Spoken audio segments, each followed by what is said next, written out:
अखंड हिंदुस्थानचे आराध्य दैवत छत्रपती शिवाजी महाराज.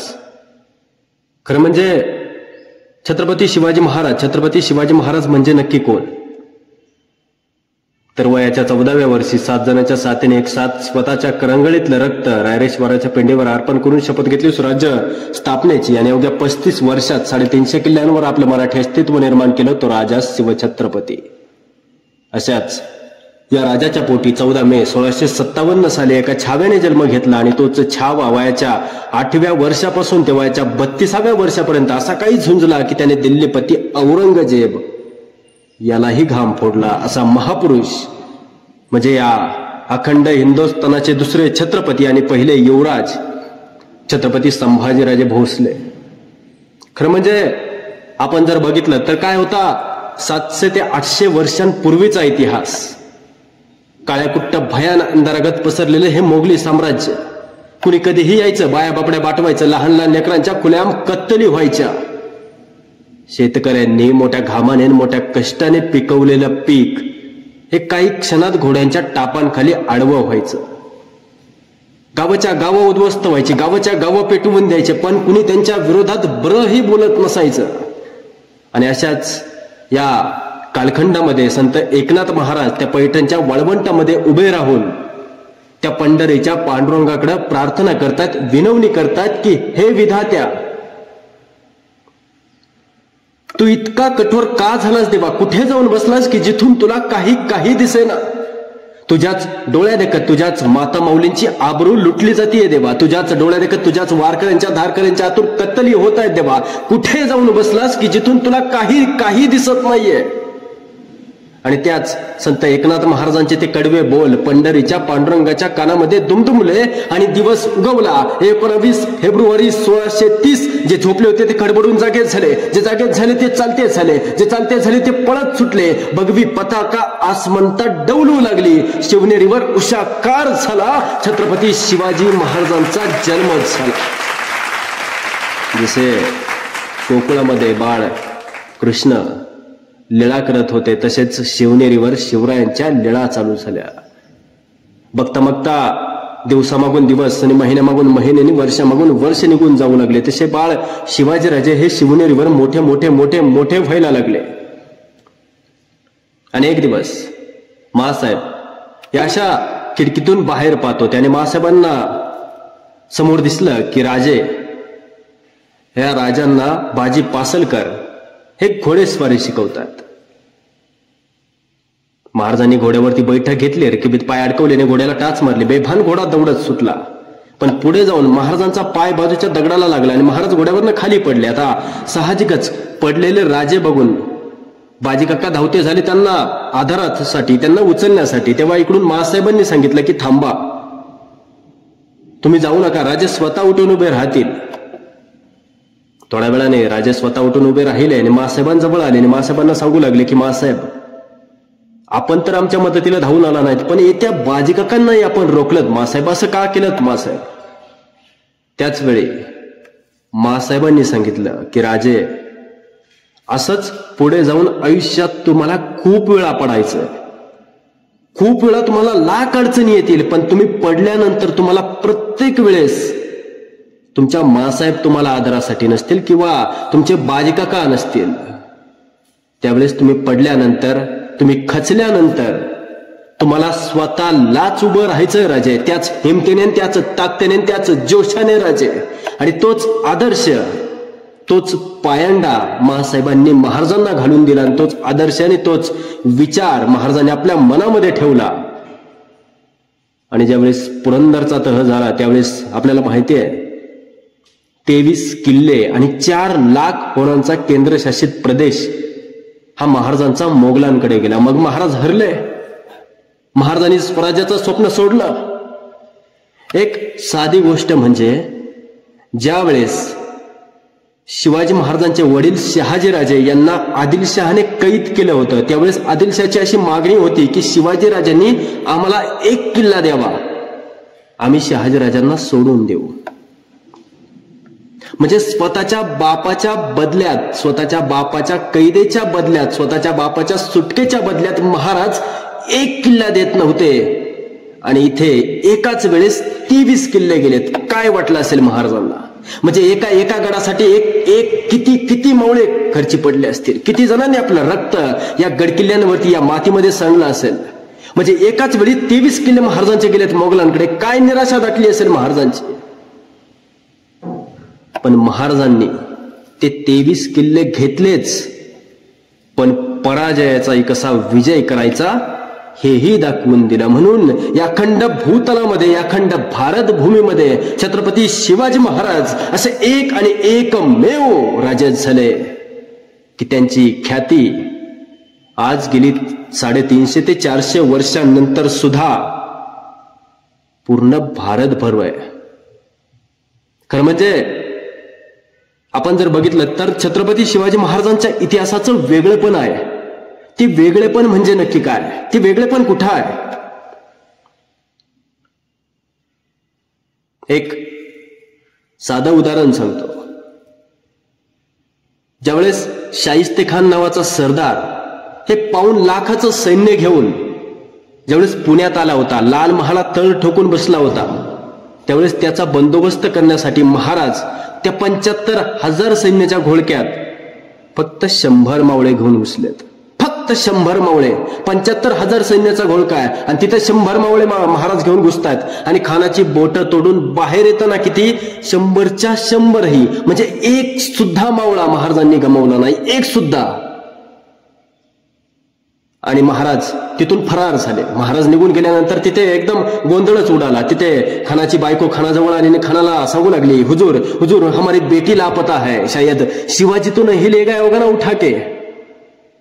आणि तेव्हा खान तिला म्हणतोय की नाही, शिवाजी नहीं ले जा सकता. क्यों? क्योंकि ओ स्त्रियों को हात तक नहीं लगाता. नाही, शिवाजी नाही घेऊन जाऊ शकत. का? कारण तो परस्त्रीला हात सुद्धा लावत नाही. म्हणजे शत्रू सुद्धा महाराजांचा इतका गोड कौतुक करतात. शत्रूंना सुद्धा एवढं माहिती आहे की राजे परस्त्रीचा किती आदर करतात. मग इथे माझ्या महाराजांच्या इतिहासाची प्रेरणा कुठेतरी वेगळी ठरते. इथे महाराजांची विचारसरणी कुठेतरी बाकीच्या राजांच्या तुलनेमध्ये कुठेतरी वेगळी आपल्याला दिसते. खरं म्हणजे कधी काळी जर आपण प्रतापगडावर गेलाच किंवा आपण कोणी जर गेलाच असेल तर तिथे प्रतापगडाच्या पायथ्याशी एक दगडी फलक लावलेला आहे. त्या दगडी फलकावर एक वाक्य कोरलंय की ज्याने आपण मराठ्यांनी ना मुस्लिमांनी कोरलं. त्या प्रतापगडाच्या पायथ्याशी जे दगडी फलकावरती वाक्य कोरलंय त्या वाक्यात असं लिहिलंय की शिवाजी हा एक असा राजा होऊन गेला या महाराष्ट्राच्या मातीमध्ये की त्याची जर तुलना करावायची झाल्यास महाराष्ट्रात नाही, देशात नाही, केलीस तर पूर्ण जगभरामध्ये फक्त आणि फक्त ही अलेक्झांडर सीच होऊ शकते. नाहीतर अद्यापर्यंत छत्रपती शिवाजी महाराजांच्या तोडीला असा एकही राजा झाला नाही. अद्यापर्यंत छत्रपती शिवाजी महाराजांच्या तोडीला असा एकही मर्द सर्जा झाला नाही. असा एक आणि एकमेव राजा झाला या महाराष्ट्राच्या मातीमध्ये, तो राजा शिवछत्रपती. म्हणजे हे वाक्य मी सुरुवातीला सांगितलं, हे वाक्य ना मराठ्यांनी लिहिलं, ना मुस्लिमांनी, ना ब्राह्मणांनी. ते प्रतापगडाच्या पायथ्याशी त्या दगडाच्या फलकावरील वाक्य लिहिलंय फ्रान्स मधल्या एका ब्रिटिश अधिकाऱ्याने. आणि ते त्यांनी कधी लिहिलं? महाराजांचा राज्याभिषेक होण्याच्या 6 वर्ष अगोदर. म्हणजे महाराजांचा जो खरा पराक्रम आहे तो कधी आहे? राज्याभिषेकाच्या नंतर, म्हणजे राज्याभिषेकापर्यंत.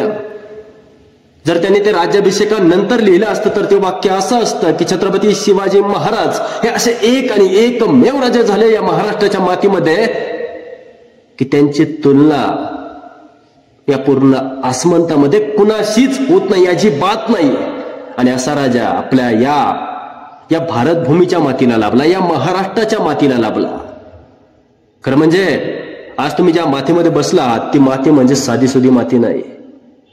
कधी काळी याच मातीमध्ये अभंग गाथा घडली, याच मातीमध्ये ज्ञानेश्वरांच्या ओव्या उमटल्या, याच मातीमध्ये श्रीराम घडले, याच मातीमध्ये श्रीकृष्ण घडले, याच मातीमध्ये छत्रपती शिवाजी महाराजांसारखं अलौकिक आणि अनमोल रत्न जन्माला आलं.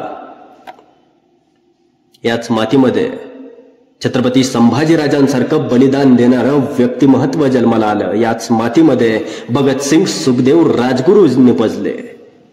खरं म्हणजे ही माती स्वतंत्र होण्यासाठी, हा देश स्वतंत्र होण्यासाठी कैक वीरांनी आपलं बलिदान दिलंय. एका घरातून एक वीर शहीद झालाय. प्रत्येकाने आपलं रक्त या मातीत सांडून ही माती भगवी केली आहे. तेव्हा जाऊन कुठेतरी या मातीत रवलेला तो तिरंगा, तो भगवा कुठेतरी आसमानाशी स्पर्धा करतोय. खरं म्हणजे छत्रपती शिवाजी महाराजांचं जर आपण संपूर्ण चरित्र जर बघितलं, अभ्यासलं, वाचलं, तर त्या पूर्ण चरित्रामध्ये, महाराजांच्या पूर्ण जीवनामध्ये दोन अशा गोष्टी आहेत की त्या पूर्ण महाराजांच्या जीवाशी आहेत. म्हणजे थोडी जरी महाराजांची चूक झाली असती किंवा मावळ्यांची जरी थोडीशी चूक झाली असती तर महाराजांचा किंवा मावळ्यांचा जीव जात होता. म्हणजे महाराजांचं पूर्ण आयुष्यच हे अशा या खतऱ्यांच्या किंवा अडचणींमध्ये आहे. पण महाराजांच्या जीवनातल्या दोन गोष्टी अशा आहेत की त्यामध्ये महाराजांची थोडी जरी चूक झाली असती तर महाराजांच्या जीवाशी बेतत होतं. त्या म्हणजे एक अफजल खानाचा वध आणि दुसरी गोष्ट म्हणजे आग्र्याहून महाराजांची सुटका. खरं म्हणजे ज्यावेळेस अफजल खान हा महाराजांवरती चालून आला.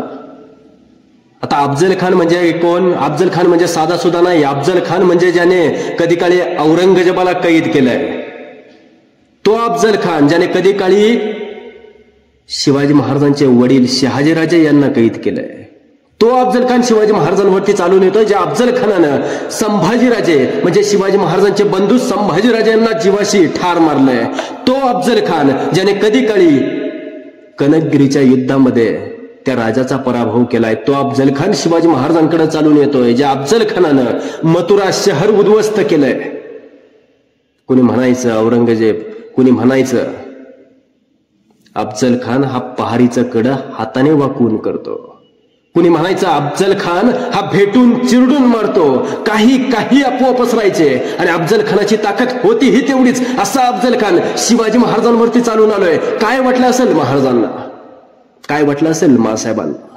मासाहेबांनी सांगितलं, शिवबा तुमच्या भावाच्या हत्येचा सूड घ्या शिवबा, आम्हाला खानाचं मस्तक हवंय राजे, काहीही करा आम्हाला खानाचं मस्तक हवंय.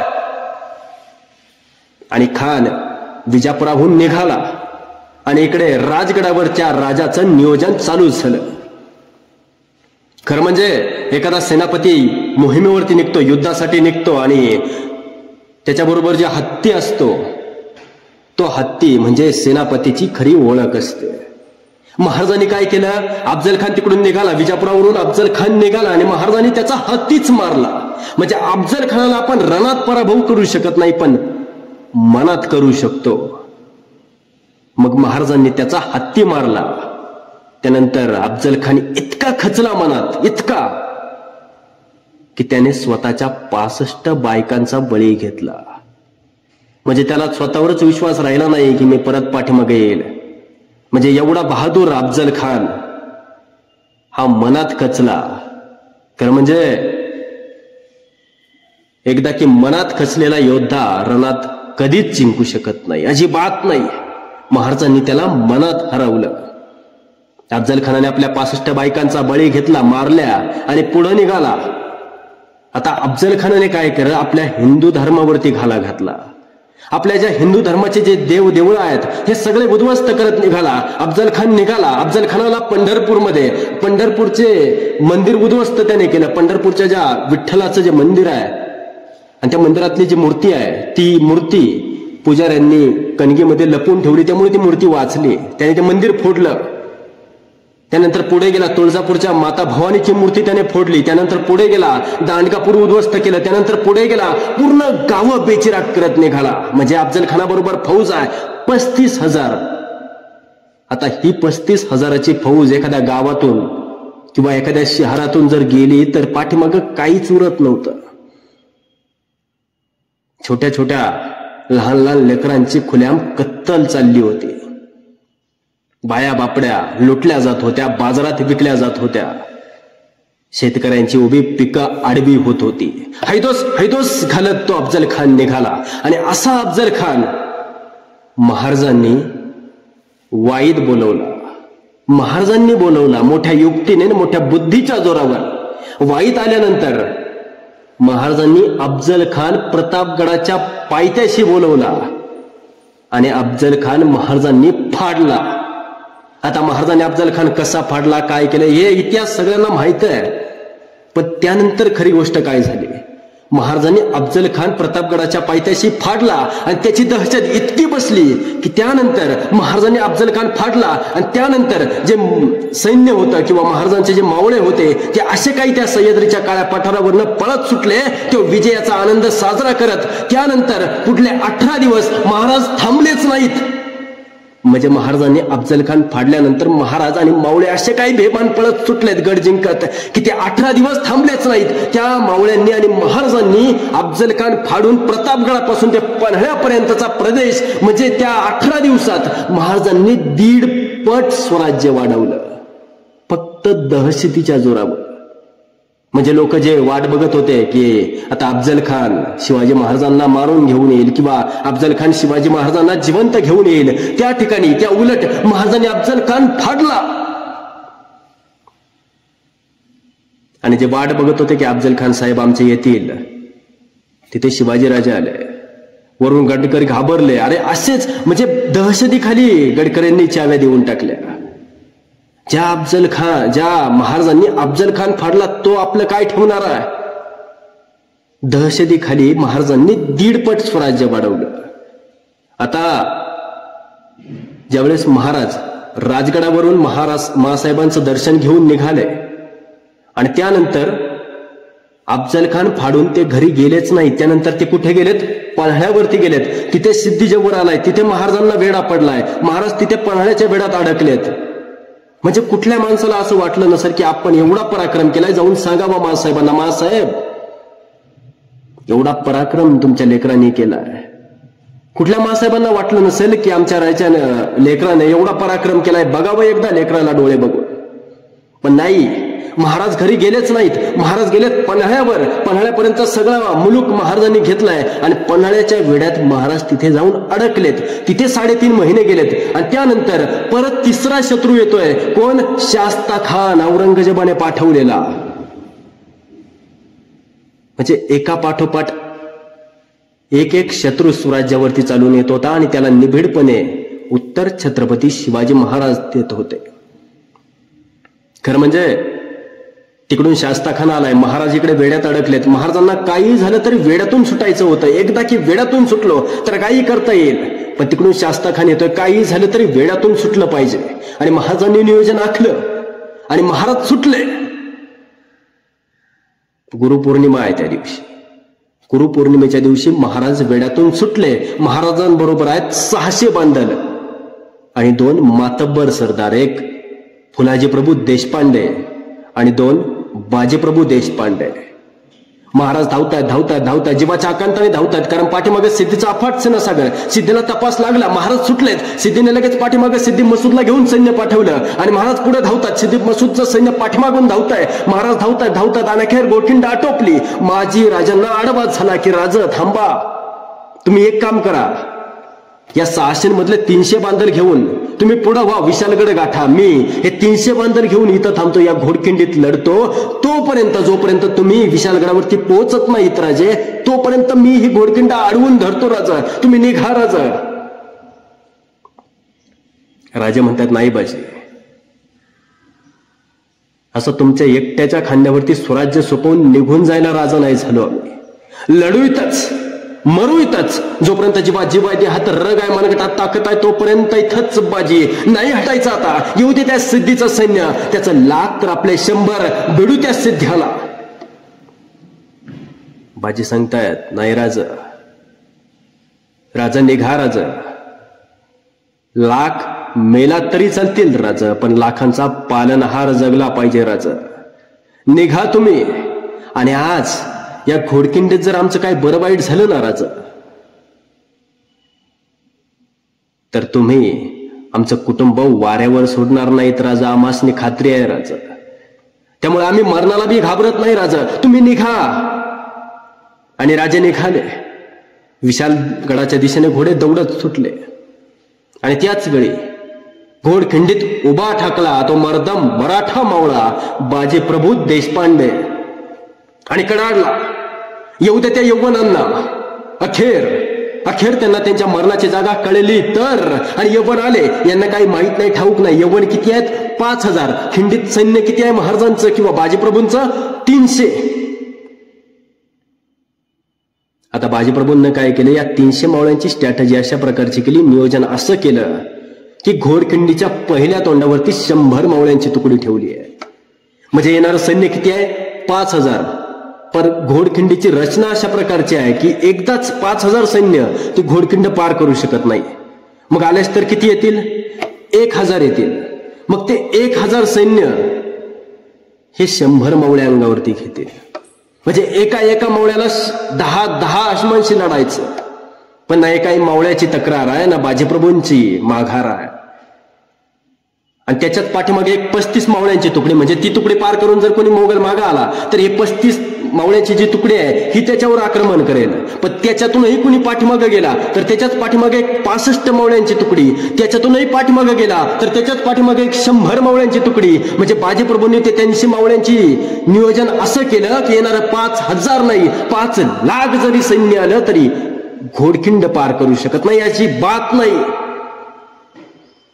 हे सिद्धीचं सैन्य आलं, यांना काही माहित नाही, ठाऊक नाही. जसं आलं तसं घोडखिंड पार करायला लागलं. इकडून मराठे सावध झाले, तिकडून येलगारच्या घोषणा घुमू लागल्या, इकडून हर हर महादेवची चिलकारी उठली, तलवारीवर तलवारी आपटू लागल्या, ढालीवरती ढाली खणाणल्या. आणि त्या खाली सगळा वरून धो पाऊस चालू आहे. खाली पाण्याचे पाट वाहत आहेत. त्या रक्ताच्या चिलकांड्याने मांसाच्या लग्नांनी ते पाण्याचे पाट असे रक्ताचे पाट वाहू लागले, असे भासायला लागले. त्या पावनखिंडीमध्ये म्हणजेच घोडखिंडीमध्ये ती पावनखिंड झाली. खरं म्हणजे या लढाईला प्रारंभ झाला तो रात्री 12 वाजता. रात्री 12 वाजता महाराजांची पालखी ही पन्हाळगडावरनं खाली आली. धो पाऊस चालू आहे त्या दिवशी रात्री. मावळ्यांच्या खांद्यावरती ती पालखी घेऊन मावळ्यांना गड उतरायचे, पायऱ्यांनी नाही, जिथून वाट नाही त्या वाटेने. पायात चप्पल नाही मावळ्यांच्या. का? कारण गुडघ्या एवढे पाय चिखलात जात आहेत, चप्पल कशी घालणार? दगड लागला, विंचू चावला, सापाने वेढा घातला, आवाजच करायचा नाही, गपगुमान चालत राहायचं. प्रत्येक जण आपल्या मनामध्ये माता भवानीला साकडं घालू लागला. प्रत्येक जण आपल्या मनामध्ये माता भवानीला सांगू लागला की हे माते, हवं तर आमचा जीव घे, पण आमच्या राजाचा जीव वाचव, आमच्या राजाला या संकटातून बाहेर काढ. प्रत्येक जण आपल्या मनामध्ये ज्योतिबाला विनवण्या करू लागला. प्रत्येक जण आपल्या खंडोबाला साकडं घालू लागला. प्रत्येक जण मनोमनी असंच सांगू लागला की हे देवा, आमचा जीव घे, पण आमच्या राजाचा जीव वाचव. म्हणजे महाराष्ट्रातलाच नाही तर या पूर्ण भारतातला पहिला असा इतिहास आहे की जिथं लोक म्हणतात की हे देवा, आमचा जीव घे, पण आमच्या राजाचा जीव वाचव. मावळे धावतायत आणि ती रात्री 12 वाजता जी गडावरनं पालखी निघाली ना, ती सकाळी 6 वाजता ती घोडखिंडीत येऊन पोहोचली आहे. आणि 6 वाजता जी लढाई चालू झाली ती दुपारचे 1 वाजलेत. महाराज अद्यापर्यंत पोचायला हवे होते, पण महाराज का पोचले नाहीत असा विचार एकही मावळ्याच्या मनात आला नाही. आपल्याला तोपर्यंत लढायचं जोपर्यंत महाराज विशालगडावरती पोहोचत नाहीत आणि तोफेचा आवाज येत नाही, तोपर्यंत आपल्याला लढायचंय. प्रत्येकाच्या मनात हेच ध्येय. कोणालाही आपल्या जीवाची पर्वा नाही, कोणालाही आपल्या घरची पर्वा नाही. पर्वा फक्त एकच, स्वराज्य. मावळे लढतायत, मोठ्या शितापानी मावळे लढतायत आणि त्यांच्या बरोबर मधोमध बाजीप्रभू लढतायत. असे लढतायत की त्या बाजीप्रभूंचा जोश वेगळा, त्या बाजीप्रभूंचा आवेश वेगळा, त्या बाजीप्रभूंचा शौर्य वेगळा, धैर्य वेगळं, साहस वेगळं, स्वाभिमान वेगळा, अभिमान वेगळा, निष्ठा वेगळी. आपला प्राणपणाला लावून बाजीप्रभू लढतायत. असं लढतायत की त्या सिद्ध्याने बघितलं आणि फक्त अचंबित होऊन फक्त बघत राहिला. अरे ऐसा मराठा, ऐसा ही लड़ता रहा तो दिल्ली की पूरी फौज या आदिलशाही की पूरी फौज हमने लाई तो भी ये काट डालेगा या. पण आता याला मारायला पाहिजे. मग त्याने सिद्धीने काय केलं, बंदूकधाऱ्याला बोलवलं आणि बंदूकधाऱ्याला सांगितलं जा त्या बाजीप्रभूंना जाऊन पहिली गोळी मार. त्या बंदूकधाऱ्याने ती बंदूक घेतली आणि असा लांब जाऊन एका टेकडीवरती थांबला आणि तिथून खाली बाजीप्रभूंवरती नेम धरण्याचा प्रयत्न करू लागला. तो असा इकडून तिकडून बघतोय, खालून इकडून सिद्धी मसूद ओरडतोय, मार पटकन मार. तो एक एक माणूस आपला घशाशी घालतोय, मारतोय, पटकन मार ना. तो असा इकडून तिकडून बघतोय, हा खालून ओरडतोय, अरे मार पटकन मार. हा इकडून तिकडून बघतोय आणि विचार सांगतोय, अरे मी मारतो पण मला सांग, हे जे खाली लढतायत ना, या 300 मधला बाजीप्रभू कोणता आहे? हे जे 300 जे लढतायत ना खाली, हे सगळेच बाजीप्रभू होऊनच लढतायत. सांग मला कुठला बाजीप्रभू आहे? तेव्हा इकडून सिद्धी मसूदनं त्याला सांगितलं की जो डोक्याच्या केसापासून ते पायाच्या नखापर्यंत लालबुंद झालाय तो बाजीप्रभू आहे, त्याला मार. जो डोळ्यातून फक्त आग आणि आगच ओकतोय तो बाजीप्रभू आहे, त्याला मार. ज्याच्या शरीरावर जखमांना जागा राहिली नाही तरीही लढतोय मोठ्या धाडसानं, मोठ्या हिमतीनं, मोठ्या ताकदीनं, तो बाजीप्रभू आहे, त्याला मार. आणि अशा बाजीप्रभूंना त्या बंदूकधाऱ्याने वरनं हेरलं आणि बंदुकीत गोळी ठासली आणि गोळी सुटली. सु सु सु सु करत गोळी गेली. ती थेट लढणाऱ्या बाजीप्रभूंच्या छातीत. क्षणार्धात लढणारे बाजीप्रभू जमिनीवरती खाली पडले. डोळ्यासमोर अंधार आला. असं वाटलं की मृत्यूच हा. पण लगेच दुसऱ्या बाजूने लक्षात आलं की माझे राजे अजून विशालगडावरती पोहोचले नाहीत आणि मला तोपर्यंत लढायचंय. जोपर्यंत माझे राजे विशालगडावरती पोहोचत नाहीत आणि तोफेचा आवाज येत नाही, मला माझं ध्येय पूर्ण करायचंय. आश्चर्य वाटेल, दुपारी 1 वाजता गोळी लागली आहे बाजीप्रभूंना. बाजीप्रभू लढता लढता खाली पडलेत. गोळी लागलेले बाजीप्रभू पुन्हा उठून उभे राहिलेत. पुन्हा दोन्ही हातात 2 दानपट्टे घेतलेत आणि पुन्हा लढायला सज्ज झालेत. दुपारी 1 वाजता गोळी लागली आहे बाजीप्रभूंना आणि बाजीप्रभू लढतायत संध्याकाळचे 6 वाजेपर्यंत. म्हणजे हा शिवकाळ हा असाच आहे. जर आपण बघितलं किंवा वाचलं तर आपल्या डोळ्यांवर विश्वास बसणार नाही, किंवा ऐकलं तर आपल्या कानांवर विश्वास बसणार नाही. पण असा इतिहास माझ्या मावळ्यांनी, शिवरायांनी खडवून ठेवला या मातीत. तो इतिहास आज आम्ही कुठेतरी वाचला पाहिजे, त्यापासून प्रेरणा घेतली पाहिजे. खरं म्हणजे तिकडे राजे विशालगडावरती पोहोचले आणि राजांनी तोफ्याचा आवाज काढला आणि तो आवाज जाऊन तिकडे बाजीप्रभूंच्या कानावरती पडला आणि क्षणात लढता लढता बाजीप्रभू खाली पडले. म्हणजे बाजीप्रभूंना असं मरणाला बाजूला उभं करून ठेवलं होतं. अरे थांब रे बाबा, थांब, मला माझं ध्येय पूर्ण करू दे, मला माझं काम पूर्ण करू दे, मग मला घेऊन जायचंय तर घेऊन जा. तिकडे तोफेचा आवाज कानावरती पडला आणि बाजीप्रभू खाली पडले. त्यांनी सांगितलं असेल त्या मरणाला, आता घेऊन जा रे बाबा, या देहाला घेऊन जा. ज्या कामासाठी मी इथं लढत होतो ते काम तर झालंय आता. आणि बाजीप्रभू गेले, बाजीप्रभू संपले. पण बाजीप्रभू फक्त तेवढ्या पुरते संपले. बाजीप्रभू पुढे जाऊन आज गेली 350 ते 400 वर्षांनंतर सुद्धा या महाराष्ट्राच्या मातीत अमर राहिले. खरं म्हणजे प्रत्येक मावळ्याने आपल्या जीवाची बाजी लावली आहे स्वराज्यासाठी. महाराजांचा त्याग आणि मावळ्यांच्या बलिदानावर हे स्वराज्य उभं राहिलंय.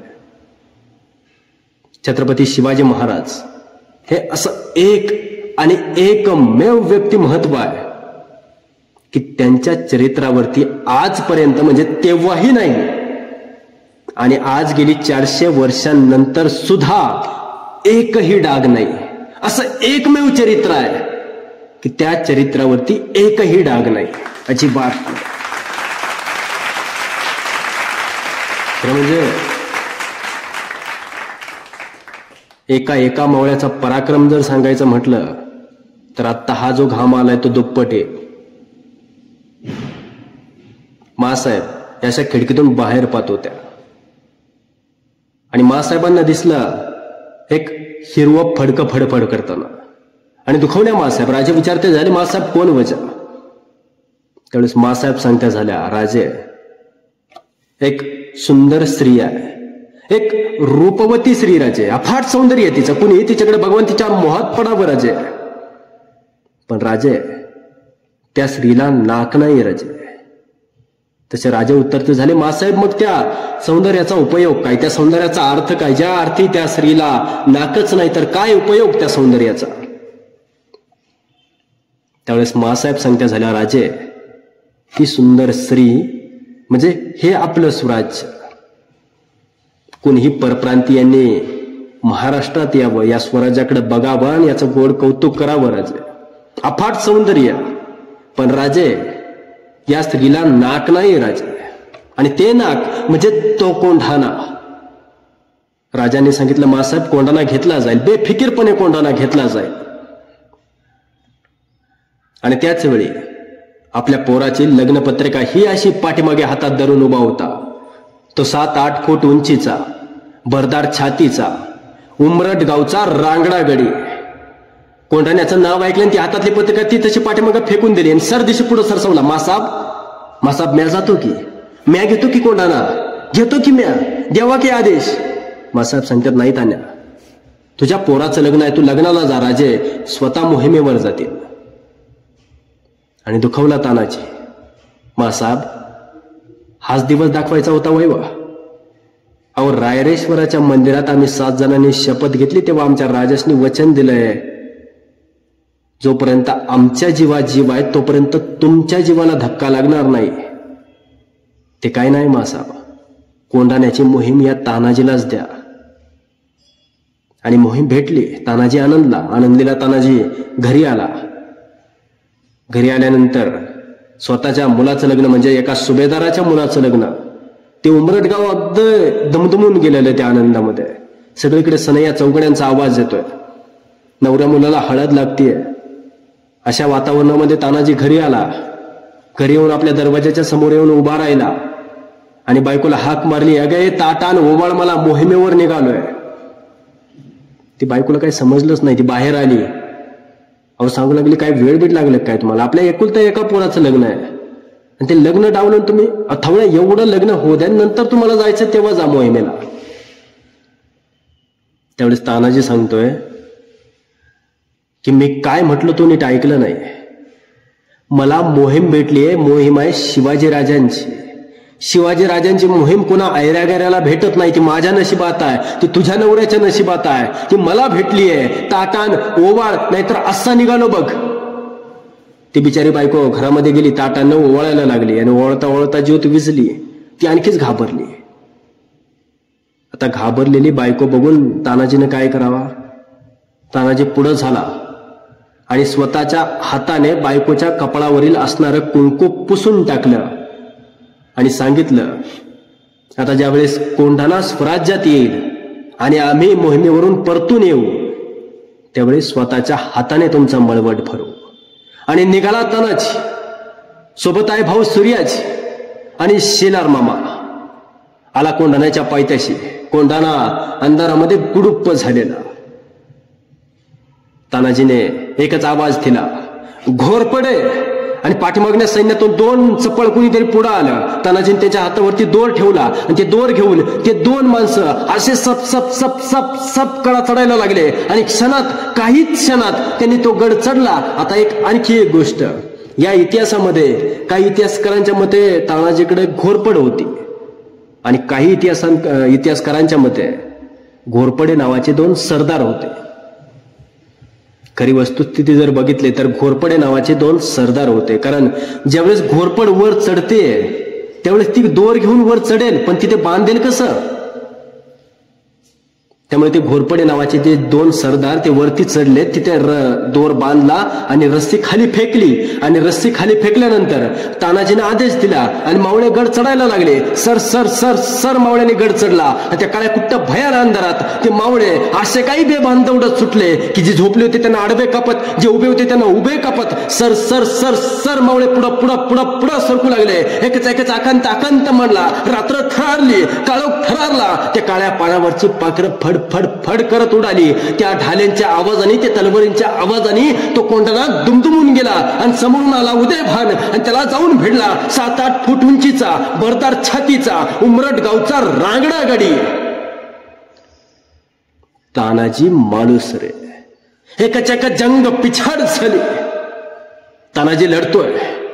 तानाजीच्या एका हातात ढाल, एका हातात तलवार. लढू लागला तानाजी. तानाजीच्या डोक्यात विचार नाही आपल्या घरचा ना बायकोचा ना मुलाच्या लग्नाचा. तानाजीच्या डोक्यात फक्त एकच, कोंढाणा स्वराज्यात आला पाहिजे. मग मी नाही राहिलो तरी चालेल, पण कोंढाणा आला पाहिजे.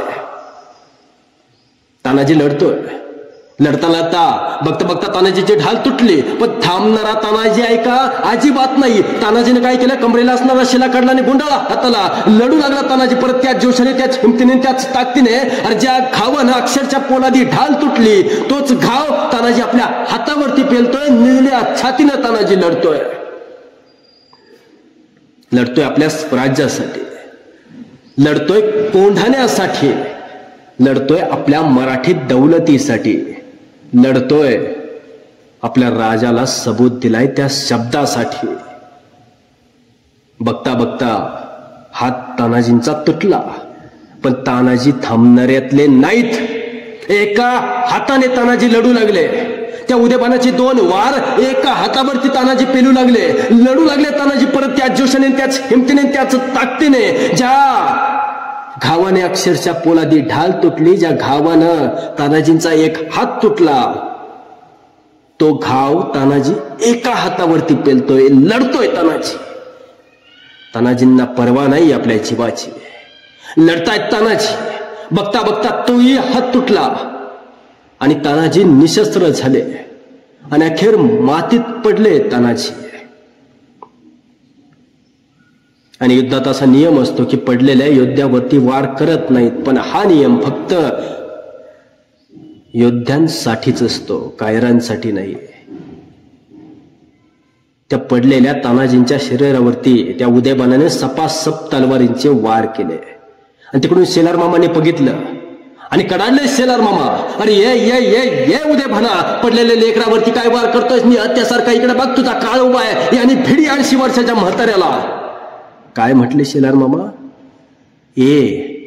आणि भीड या 80 वर्षाच्या म्हाताऱ्याला.